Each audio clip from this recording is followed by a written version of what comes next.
Pernahkah kalian bertanya, mengapa dua negara raksasa ekonomi dunia, Amerika Serikat dan China, tak pernah benar-benar berdamai dalam urusan dagang? Bukan sekadar soal tarif impor atau ekspor baja dan kedelai. Bukan juga hanya karena angka defisit neraca perdagangan. Ini tentang kekuasaan, dominasi, dan siapa yang akan memegang kendali atas abad ke-21. Akhir tahun, suasana tampak sedikit tenang. Trump dan Xi Jinping sepakat atas sesuatu yang disebut jeda tarif, gencatan senjata 90 hari. Dunia bernapas lega, pasar saham menguat. Semua berpikir, mungkin ini awal dari perdamaian. Tapi, apakah benar keduanya ingin berdamai? Atau ini hanyalah panggung sandiwara demi agenda yang jauh lebih besar? Di saat dunia bersiap menyambut hasil negosiasi, tiba-tiba Trump menuding China telah melanggar kesepakatan dagang. Dengan satu kalimat tajam, ia menghancurkan harapan akan perdamaian. China tidak menunjukkan itikat baik, katanya. Pertanyaannya adalah, apakah mereka memang melanggar? Atau, apakah ini bagian dari strategi Amerika untuk menekan, menguasai, dan mendikte ekonomi global?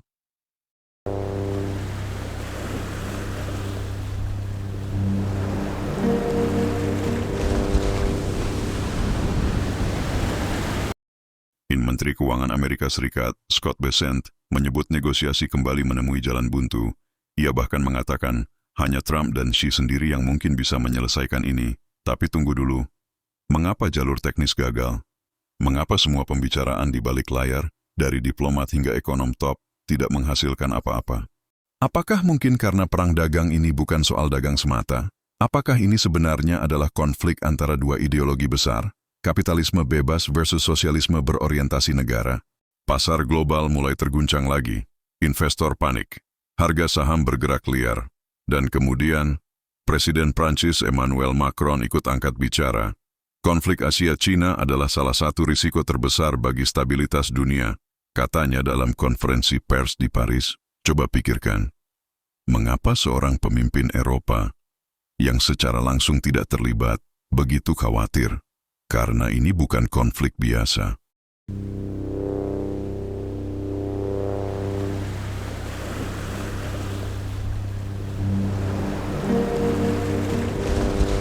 Ini adalah perlombaan supremasi global, dengan seluruh dunia sebagai penontonnya, dan mungkin juga sebagai korbannya.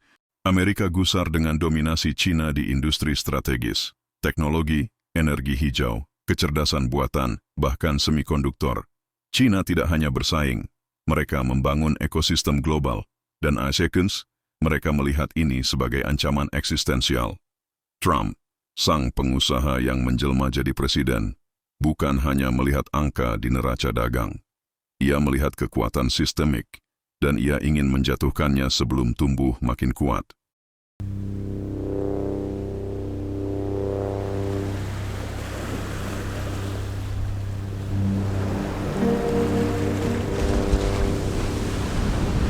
Beberapa analis percaya, gencatan senjata hanyalah trik waktu. Sebuah ilusi diplomatik untuk memberi AS ruang menyusun kembali strategi. Yang lain berpendapat, Trump sengaja memanas-manasi konflik agar bisa menggiring opini publik, memperkuat nasionalisme ekonomi, dan menyambut pemilu berikutnya sebagai pahlawan anti-Cina. Siapa yang benar? Kita tidak tahu pasti, tapi satu hal yang jelas. Perang dagang ini bukan sekadar soal tarif. Ini tentang siapa yang akan mengendalikan masa depan. Dan sementara Washington dan Beijing saling bertarung, dunia hanya bisa menunggu apakah akan ada damai yang sejati, ataukah kita sudah masuk ke babak awal dari perang dingin versi ekonomi. Kamu yang menonton ini mungkin tidak akan mendengar jawabannya di berita utama, tapi jika kamu mengikuti arah pergerakan ekonomi global, kamu tahu, ini baru permulaan.